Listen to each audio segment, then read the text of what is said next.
The world woke up to a silence it had not felt in a very long time.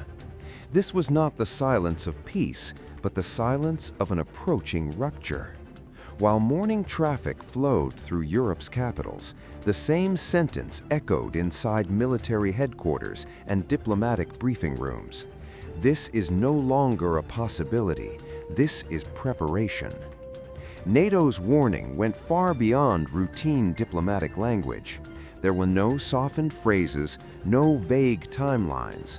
The message was clear. Russia may be preparing for a scenario that targets Europe itself. Just hours before this statement, unidentified air activity was detected over the Baltic Sea. On the same day, brief yet notable disruptions were reported in parts of Eastern Europe's energy infrastructure. Cybersecurity centers flagged unusual data flows. Military units near border regions showed sudden signs of movement. Taken individually, each incident might have seemed ordinary, but together they formed a picture that quietly suggested Europe was no longer living in peacetime. When NATO's Secretary General stepped front of the cameras, he used only two words: "Be prepared," a phrase largely forgotten in Europe since the end of the Cold War. Yet today, from Poland to Germany, from Finland to Romania, military budgets are being quietly increased. Mandatory military service is once again being debated. Civil defense plans are being revised. Shelters, drills, and emergency scenarios are returning to the agenda. This is not panic, it is a controlled state of alert. So why now? Why would Russia take such a risk? And perhaps the most critical question of all, is this the warning sign of an approaching war or a massive strategic bluff? This story did not begin on the day the war in Ukraine started. In fact, it took shape much earlier, at a time when weapons had not yet begun to speak. For years, Russia has moved away from conventional battlefield warfare toward what is known as hybrid warfare. In this strategy, tanks and missiles are only the visible surface. The real battles are fought through energy lines, internet infrastructure, financial systems, and the psychology of societies. One day, allegations of election interference surface in a country. The next, a natural gas pipeline suffers a technical failure. Another day, waves of fear and distrust spread rapidly across social media. None of this comes with an official declaration of war, yet all of it can be just as effective. European intelligence reports indicate that Russia has been systematically testing NATO's eastern flank. Minor airspace violations, sudden military exercises, increased troop concentrations near border regions. Each step may seem insignificant on its own, but when viewed together, they resemble a silent rehearsal for something much larger. History shows that such signals have been ignored before, with devastating consequences. Europe carries a painful memory.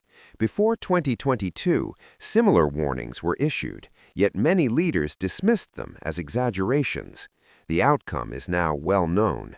Today, no one wants to repeat that mistake, because this time the stakes are far higher.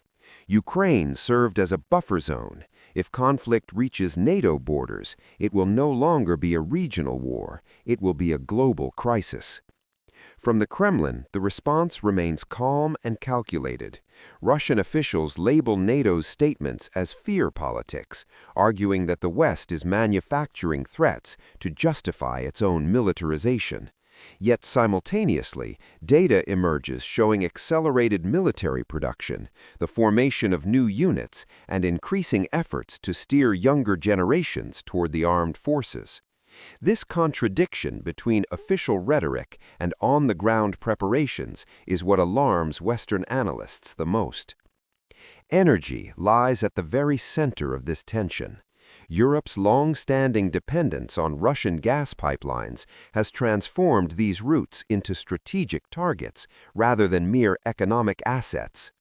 Recent mysterious pipeline malfunctions, suspicious vessels near key ports, and disruptions to undersea cables all point to an invisible conflict already underway. No attack is openly claimed, but the message is unmistakable. Europe's vulnerabilities are well known. Meanwhile, daily life in European cities appears normal on the surface. Cafes are full, metro lines operate as usual, storefronts glow under bright lights. But behind the scenes, governments are speaking a very different language. Emergency drills are being conducted, civil defense brochures are being reprinted, worst-case scenario plans are no longer theoretical, they are operational. This is preparation without panic, but also a quiet acceptance of reality. Experts believe the next few years will be decisive. This period represents a critical window for Russia to rebuild its military capacity while measuring the West's response. If strong deterrence is not established during this time, even a minor border incident or a simple miscalculation could trigger a far wider conflict. History repeatedly reminds us that major wars often begin with small mistakes. All eyes are now on the upcoming NATO summit. The decisions made there will shape not only military strategy, but the future of the global order itself. Will more troops be deployed? Will defense spending rise even further? Or will diplomacy open a new door?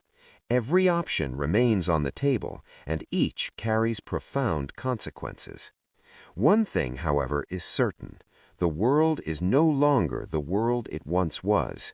The rules are changing, power balances are shifting, uncertainty has become the new normal. NATO's warning was not directed solely at Russia. It was a message to the entire world. Be prepared. And perhaps the most unsettling question emerges right here. If this is preparation, who is it truly for, and when does it end? The world is holding its breath. No one knows where the next move will come from, but everyone senses the same thing. History is accelerating once again. If you don't want to miss these high-tension global stories, the realities behind the headlines, and the unseen forces shaping our future, don't forget to subscribe to Global Talks. Because from this point forward, what we will be discussing is not just the news, it is the future itself.